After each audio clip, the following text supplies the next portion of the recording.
Hello everyone, welcome po tayo guys no, sa aking YouTube channel. Saan sulok man kayo ng mundo, mga kababayan kong OFW, bayaning OFW, welcome po kayo dito guys sa aking YouTube channel. Nandito po naman tayo guys no, nandito na po ang inyong host. Ating pong pag-usapan guys itong nag-viral no na yung malitang naiwan po doon sa airport. Kasi video kasi guys, itong video ni yung unang report sa mainstream media ay pinabalik-balik ko itong pinapanood at nakikita ko kasi ito ang nakamikuan kasi doon ninakaw po talaga ito no, ninakaw siya doon.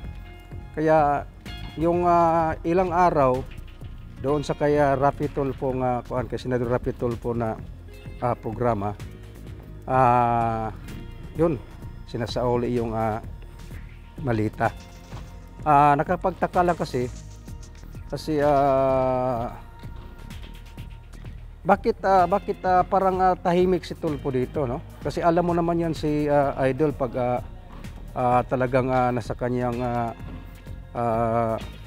programa talagang sisitahin ka ng sisitahin, tanungin ka ng tanungin, at saka kung pwede pa papagalitan ka, at kung pwede pa palay detector ka. At bakit hindi po hinahanap dito yung talagang at kinakausap ang taong yun talaga yung mama no, yung taxi driver. Kasi yung taxi driver, siya po ang nagkuha doon.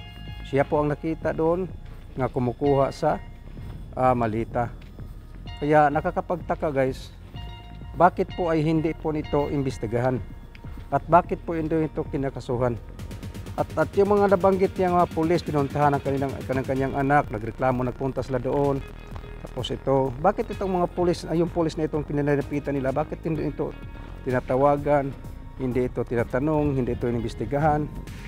Kaya gano'n ang kuan parang nakapagtataka kasi bakit parang yun lang no.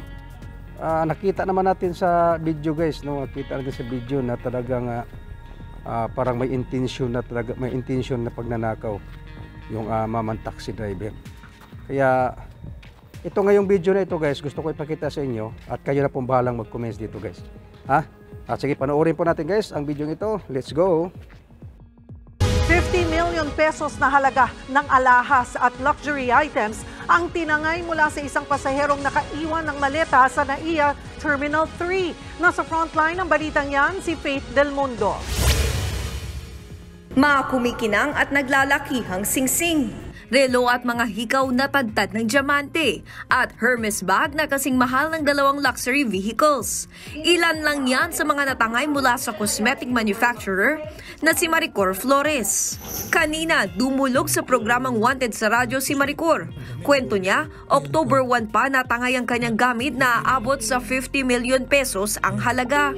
Pero hanggang ngayon ay walang usad ang kanyang kaso na inilapit sa airport police ng NAIA. Sa kuha ng CCTV sa Bayfort Terminal 3, makikita si Maricor at kanyang assistant na lumapit sa dumating na SUV. Dali-daling sumakay si Maricor at iniwan ang hila-hilang maleta sa pag-aakalang kukunin ito ng kanyang driver. Nagkaroon lang na misconfusion sa amin ng driver ko kasi all the while, normally kasi sa amin is ako talaga yung kukuhanin niya and then pagbubukas ng pintuan, but nakita ko kasi siya, nakita ko na siyang papunta sa akin, so iniwan ko na yung bag. Knowing na dadalhin niya yung bag, isasakay na sa sasakyan, inikutan niya yung staff ko kasi baka siguro iniisip niya mas madaming dala. Tuliro at nagmamadali rin noon si Maricor dahil papunta siya ng Maynila para puntahan ng amang may sakit. Somewhat nag-hysterical na ako kasi parang sabi ko everything is there. Yun yung paulit-ulit ko na sinasabi doon sa staff ko and doon sa driver ko na umiyak na ako actually. The reason why I'm rushing to ride the car is because I want to go to Asian Hospital because yung daddy ko is nasa ICU. And day before that kasi sinasabi na nila na he's due for intubation. So kailangan ko siya makita bago siya ma-intubate. Oo, so parang I'm really parang drained, and at the same time parang you're overthinking already. Nang makaalis ang sasakyan ni Maricor at ang mga pasahero sa paligid, isang lalaki ang lumapit at umupo sa naiwang maleta. Nagpalinga-linga ang lalaki. Ilang saglit pa, sinakay niya ang bag sa hila-hilang trolley. Umupo pa ulit ang lalaki bago raw tuluyang naglakad palayo dala ang maleta. Malaking kawalan kay Flores ang mga alahas at gamit na nanakaw, lalo't malaki ng bill ng kanyang ama na nasa ICU pa rin. Handa silang magbigay ng 1 milyong pisong pabuya sa makakapagturo sa kumuha ng maleta. It is a reward that we will give to somebody who can provide us information that would lead to the successful apprehension and arrest of that person, and of course recovery of out of the goodness of the heart of my client, si Maricor. Wag lang kulang ha. Pag binalik, bibigyan niya pa ng 1 milyon yung tao. Patuloy na inaalam ngayon ng airport police ang pagkakilanlan ng salarin. Ang NBI naman maglalabas ng enhanced copy ng litrato ng suspect para mas mabilis siyang matunton. Yan guys, no, yan napanoodin niyo, no. At ito ang ating itong isang video ito guys. Yan po ang yung balita po ng isang mainstream media, no. Yun po ang balita ng isang mainstream media. Kaya ito pong isang video guys na ipapakita ko sa inyo. Ito na po yung pagsauli ng balita doon kay Senador Raffy Tulfo. Kaya panoorin po ninyo guys kung ano po ang komento po nyo dito.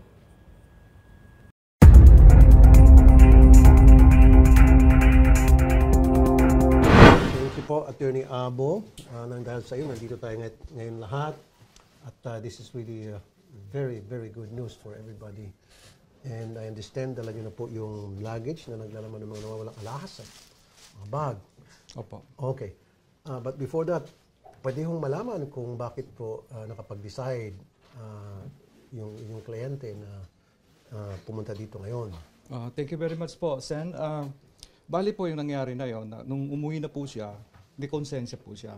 Opo. On the same day, the same night, may kinausap siyang pulis na kamag-anak. Okay. Para patulong i-turn over. And then, yung pulis medyo busy kasi naka-detail yun sa Malacanang eh. Kamag-anak din nila. So tapos yung bagahe po, walang name po nakalagay. So hindi nila alam. Ngayon, yung pulis nag-attempt na i-turn over sa isang radio station. I don't like to mention the name of the radio station. Kasi yun yung request. Ayaw tanggapin without the finder. Ayaw naman sumama yung nakakuha ng finder sa kanya kasi natatakot. Opo. So ganun po ang naging istorya hanggang sa pumunta sila sa office ko para magpatulong. Sabi ko, una kagad nung nalaman ko, sabi ko, soli nyo na. And then, yung may number si Odette sa akin, sabi ko, yung nakakumuha ng bag ay nandito yung misis. Tapos on that same day, nagkausap sila over the phone. Saan po si Mrs.? Mrs. nung ito po. Mrs., magandang umaga po. Anak po nila ito. Salamat po sa pagpunta. Okay. So, kailan po itinan over sa inyo or sinabi sa inyo ni Mr. na meron palang bag? Nung pong gabi na po, Nagaling sir. sa airport? Kinagabihan? Oo, nung gabi na po, sir. Nung uwi niya po galing sa sa pagbibiyahe niya po. Kung sakali man, nakita niya na nandun yung bagahe at walang nagmamayari, kasi nakita ko sa video na umupo muna siya for some time. Siguro waiting for somebody na pumunta. Nung walang pumunta, kinuha niya. Dapat yun, dadali niya doon sa airport authorities para sa loss and found. Kausap ko po yung papa ko po nung that night po na nakuha niya yung maleta po. Sabi niya po sa amin, tuliro po siya eh. Sabi niya po sa amin, natatakot daw po siya kasi may nakuha po siyang maleta. Kasi hindi niya po alam kung anong gagawin niya. Pero alam niya na po yung laman? Hindi po, wala po. Hindi po hanggang namin, po hindi pa ito nabubuksan? Hindi po yan nabubuksan, sir. Okay. So, yung nangyari po, sabi po namin, kami na lang po pumunta ng NAIA para i-diretso na po yung maleta po kasi mas delikado po kung mapapatagal po at kawawa po yung yung may-ari po, na baka maghanap po. So yung ginawa po ng papa ko, sabi niya may kakilala po daw siya na sabi niya baka makatulong. So ito po kami, akala po namin okay na. Tapos nagkaroon na rin po ng problema na wala po sa isip namin, gawa po ng pagkamatay po ng tito ko. So pumunta po kami ng Tayabas noon. Tapos after po noon, nagulat na lang po kami pagdating namin dito, ilang days na, na po kami sa news. Kasi kung may intention, dapat nasira na. Pwede natin makita, will somebody open it? So, there was no attempt na talagang piliting buksan. So, ibig sabihin... Correct.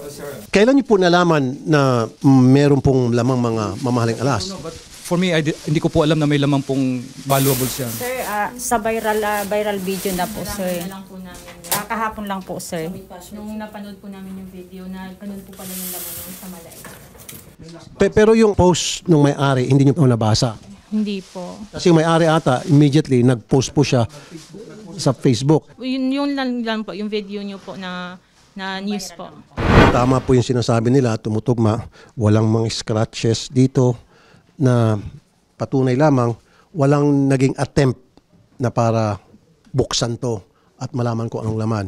Wala silang ginawang attempt para kalikutin kung ano man yung lock dito nang sa gayon mapasok itong mga laman, makita yung loob. So tama nga si attorney.